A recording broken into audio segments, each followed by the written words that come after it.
I think like everybody, there was a tear and a sadness, and yet a wonderful feeling of having met a man, and many of us have met him in different ways, who has just put hope into our country.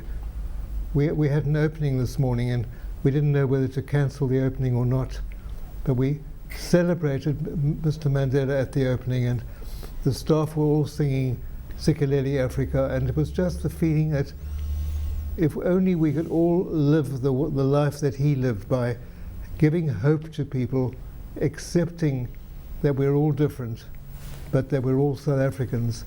And if that can be the message that we go into the future with, that we can all respect each other regardless of race or color, because that was Mr. Mandela. He was such an amazing man, and everybody is referring to meetings that they had with him or possible contact with him. And yet there's just something that I think he's left indelibly on South Africa, is forgiveness. Not trying to blame the past, but just trying to work towards the future. And that, to me, is the greatest lesson for me and for everyone else, is the forgiveness of past problems and looking to the future. Mr. Ackerman, I want to take you back to when you first met Nelson Mandela, and that was while he was raising money for the first election. Now, I believe Pick n Pay had never given money to a politician before, but Nelson Mandela changed that. Shortly after he came out of jail, he came to visit various businessmen, and he came to our offices. And I must say, many of our staff were very wary and worried, because the fear had been of a swart gevaar, of a black leader. And he came to my office, and he insisted on going around shaking hands with all the people in the office. And he said, "I'm honored to meet you," to nearly every single person he met. And he swung people who were completely anti the ANC to a feeling of, wow, we probably have a future together. He was absolutely remarkable. Within half an hour, he'd won over a whole floor of people. And that was the man. And I remember when I was trying to work with him on the Olympics, I managed to get to know him very well. I was very lucky. And he was so behind us getting the Olympics, and I was chairman of the Olympics. And I remember having a meeting with all our committee, and one of the future cabinet ministers got up at the meeting and said, "Mr. Mandela, we're with you and backing the Olympics, but why are you backing rugby? It's been a white man's sport." Well, the man got up and he stood up. If he could have gone white with anger, he would have. He said, "I will not have any racialism amongst my cabinet ministers or amongst my government.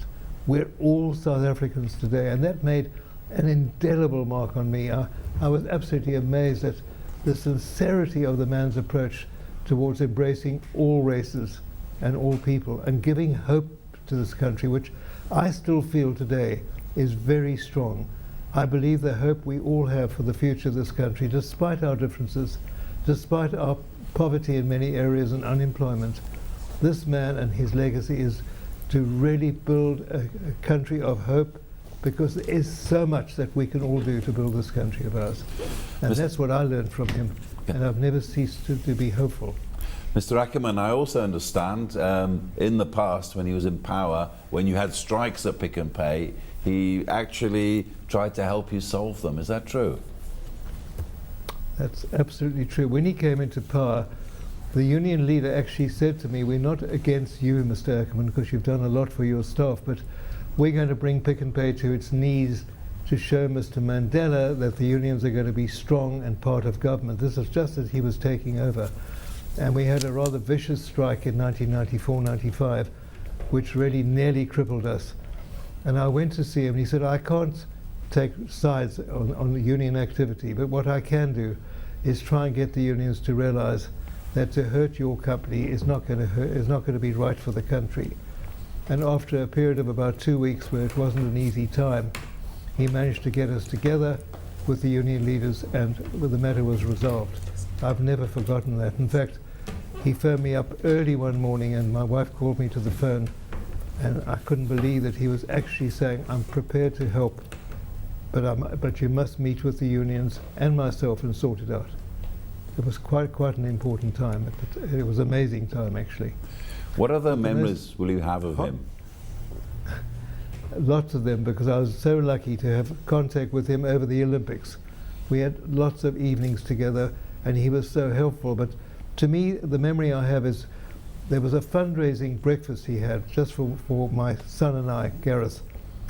And when I arrived at that breakfast, my son had his little daughter of 8 years old, who had insisted on coming out of school to come and meet Mr. Mandela.